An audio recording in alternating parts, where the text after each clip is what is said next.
From WFSB, this is an Eyewitness News Update. Good morning, everyone. I'm Nicole Nalepa, and thank you for joining us on this Friday, May 19th. Breaking news now from Manchester, where crews have been working to put out a house fire. Now, this is right on West Street, and we are told that departments from several towns are also trying to help with this fire. We have some video from the scene about an hour ago, and you can see the smoke there still rising. The trucks are also still lined up around West Street, so you can't get by in that area. We're still trying to figure out as well how badly the building has been damaged, and plus whether anyone has been hurt. So we'll continue to ask those questions for you and bring you any updates on air and on the Channel 3 app. And developing news in Columbia, where police are investigating a swatting incident on Randazzo Road. Now, when we first got there late last night, we saw about 10 state police cruisers right at the intersection. And this morning, we are working to learn more from state police. And turning you now to a follow-up in Thompson, where we're trying to figure out the identity of the man who was found dead in Aquatic State Park yesterday morning. Now, this all happened, again, in Aquatic State Park. You can see by Pinpoint News Tracker exactly where this is located if you're not familiar with the area. And state police this morning continue to investigate, and they're trying to figure out whether foul play was involved. So as soon as we hear more information from them, we'll be sure to keep you updated. Scott, over to you. What a week. I know. You just need a huge cup of coffee. You got to get you going, right?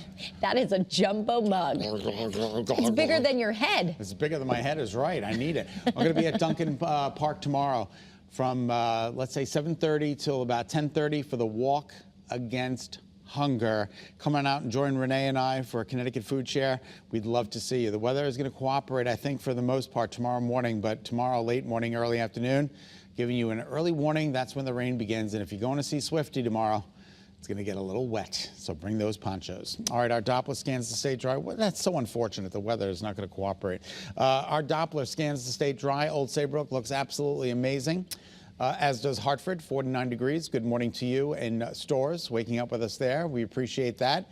We've got golden sunshine out there for you, and Windsor Locks, the winds are calm. Those trees are not moving at all. 47 degrees, a couple of degrees cooler than average, but not a big deal. Torrington looks good, as well as Mystic. You've got bright golden sunshine in Mystic this morning. All right, let's check out the visibility. Willimantic, you went from 1.5 to 5, so we are starting to see some improvement with areas in the northeast with fog. It is starting to lift, which is good news. The temperatures are moving up. We're out of the 30s right now into the low 40s in Litchfield. 41 is better than the 36 we had earlier. 43 in Berlin, 46 in Stores, and 51. That's a really good number in West Haven. Now, the temperatures out there, all right, Willimantic, you're still hanging in there with an upper 30, but everybody else is in the low to mid to upper 40s and lower to mid 50s along the shoreline. Now, the shoreline temperatures will be a little bit cooler than where we're headed inland by a degree or 2 or 3. And that is because of a wind off the Long Island Sound. The water temperature is about 60 degrees there. All right, we are up, thank goodness, from yesterday, right? The temperatures yesterday were record-breaking cold.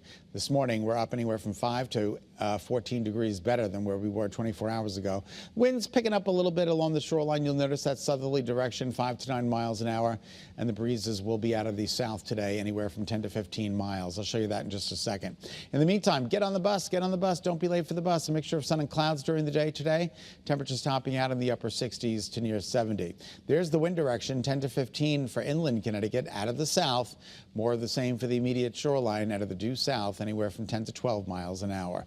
All right, let's take a look at the satellite and radar. I'm going to widen out the shot. You're going to see some rain marching into the picture in the lower portion of your screen. That's the rain for us for Saturday, and a cold front to the north and west.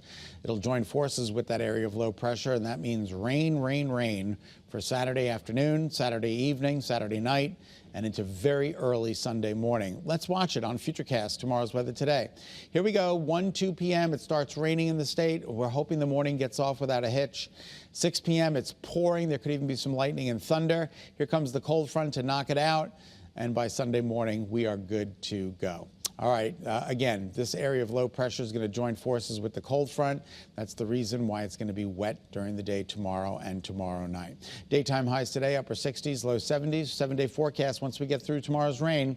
No rain in the 7-day, Sunday through Thursday, all looking great. 7:05 is now the time. Nicole? going to send it back to you. All right. Enjoy that nice big cup of coffee, you. Scott. Thank you. All right. Here are some more headlines we're following for you. This is a pretty disturbing story. Police are investigating after someone shot a 10-year-old child in the face with a pellet gun in Middletown. Why on earth this is happening? The boy was walking home from his school bus stop on Grand Street when the gel pellet hit him right by the eye. Now, the victim's dad says that a group of teens committed this crime and that they showed no remorse afterwards. Fortunately, the boy was not badly hurt, but police say that they believe this could be linked to a new TikTok trend known as the Orbeez Challenge. That's where kids shoot a gun filled with the gel balls and record the crime on their phones. Investigators say that they are looking for those responsible. And 6 Hartford families have been displaced by an apartment fire right on Wethersfield Avenue that may have been intentionally set, we're learning. Police are now saying that this fire is a possible arson. And the flames, we know, sparked in a closet of one of those apartments yesterday morning. Fortunately, everyone was able to make it out safely. But investigators believe the person who started this fire lived in the building and may have even been having a mental health crisis. The man accused of breaking into a school in Hamden and attacking a custodian has been brought back to Connecticut to face charges. Jordan Richards was arrested in New York City back in February. He has now been extradited back to our state and charged with burglary and assault. Investigators say he broke into the Wintergreen School in late January before students arrived for the day. And police say when the custodian confronted him, Richards attacked the man and even stole his wallet and his car. Well, right now, wildlife officials are asking drivers around the state to report any moose sightings near highways. Experts say that there are about 100 moose in the state right now because of a growing population over the line in Massachusetts. And now we know that 3 people have died in Connecticut crashes in just the last 2 weeks. Can you believe that? 1 in North Haven and 2 in Heartland. Investigators say that the onus really falls on drivers to pay attention. Moose are very big animals. Fortunately, no people were hurt in those crashes, but hitting a moose is still 13 times deadlier than hitting a deer. So be sure to keep your eyes peeled. And happening today, state lawmakers in the House are preparing to discuss a bill that would allow people to kill bears. Now, this bill has been passed by the Senate, and again, now it heads to the House. So this bill would allow farmers to apply for a permit to kill bears that are threatening their crops and livestock. This bill would also allow bears to be killed in self-defense and ban people from intentionally feeding them. All right, thank you so much for tuning in to Eyewitness News on this Friday morning. Remember, you can get news and weather updates anytime on that Channel 3 app. Have a great day, everyone. Be healthy, stay positive, and enjoy the weekend. We'll see you Monday.